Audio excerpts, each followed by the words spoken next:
Alam niyo, gusto kong palakpakan si Mike. Galing talaga. Woo! At yan po ang mga balita ngayong Martes. Ako po si Mel Tiangco. Ako naman po si Vicky Morales para sa isang nakakalungkot na balita na gumulat sa atin sa social media platform.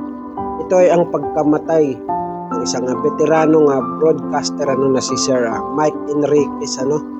Pakinggan natin yung naging dahilan o naging rason ng kanyang pagkamatay, kung anong nangyari sa kanya, ano ba yung pinaharap niyang mga problema at mga sakit, kaya nawala siya sa ating mga telebisyon.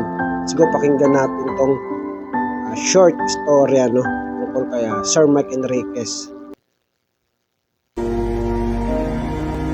Ako po si Mike Enriquez, buong puso para sa Pilipino. Ito ang GMA, walang kinikilingan, walang pinoprotektahan.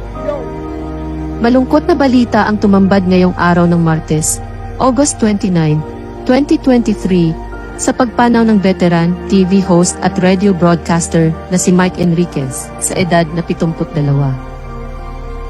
Napanood si Mike sa GMA program na 24 oras at radio host din siya ng programang Saksi sa Double B. Nagsimula ang kanyang karera sa journalism bilang radio reporter sa DZRH noong 1972. Naging news anchor ng 24 oras simula 1982 hanggang sa taong ito. Ilan sa kanyang mga nakuhang parangal sa journalism ay bilang newscaster sa Philippine Movie Press Club ng makasampung beses at Lifetime Achievement Award. Lumabas din siya sa ilang mga television shows at nagsulat ng libro na may titulong Mike Enriquez, The Man and His Journey. Umanaw ang batikang mambabalita sa cardiac arrest. Matatandaan na sumailalim ang broadcaster sa kidney transplant noong 2021 buwan ng Disyembre at bago dito ay sumailalim din siya sa heart bypass surgery noong Setyembre 2018.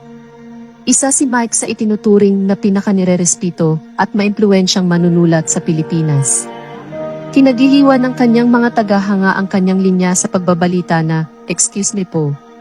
Mapapansin naman na itim ang mga damit ng mga anchors ng 24 oras sa pag-ere ng programa ngayong araw. Samantala, nagbahagi naman ang kapwa broadcaster na si Arnold Clavio ng itim na larawan kasabay ang kandila. Wala man itong caption, mapapansin na nagkomento ng crying emoji ang ilan sa mga kasamahan nilang broadcaster. Maging si Connie Sison ay nagbahagi rin ng itim na larawan kasabay ang praying at crying emoji. Maging si Linching ay nagbahagi rin ng itim na larawan at praying emoji. Sa kanya namang Instagram story mababasa ang katagang, "Boma, you will be missed." Nagpaabot naman ng kanilang pakikiramay ang ilan sa mga netizens. Ani ng ilan sa mga nagkomento, nakakalungkot na malamang pumanaw na ang batikang broadcaster na si Mr. Mike Enriquez. Parang parte kasi siya ng kabataan ko. So dito, totoo tong nagsabi itong comment sa Instagram. Talagang totoo to, si Sir Mike Enriquez, siya yung naging parte ng ating childhood, diba? Alam nyo, kung naalala nyo pa yung mga palabas na Joaquin Bordado, Captain Barbell, diba? Which is, binabanggit yun ni Mike Enriquez, na Captain Barbell ng susunod, Joaquin Bordado ng susunod. Alam nyo, diba? Siya yung naging isa or naging saksi sa ating pagkabata, tayong mga 90s, Kaya nakakapanghinayang, nakakalungkot, isipin na ganito, na yung taong naging parte ng ating pagkabata is pumanaw na, di ba? Mga panahong wala pang smartphones at Facebook. Rest in peace. I mean, I don't know Mike Enriquez personally, pero parang a lost a dad. I guess that's how you can measure talaga if someone had a great run sa mundo. Not everyone will be here forever. Let's appreciate our loved ones habang kasama pa natin sila. You'll be missed, Sir Mike.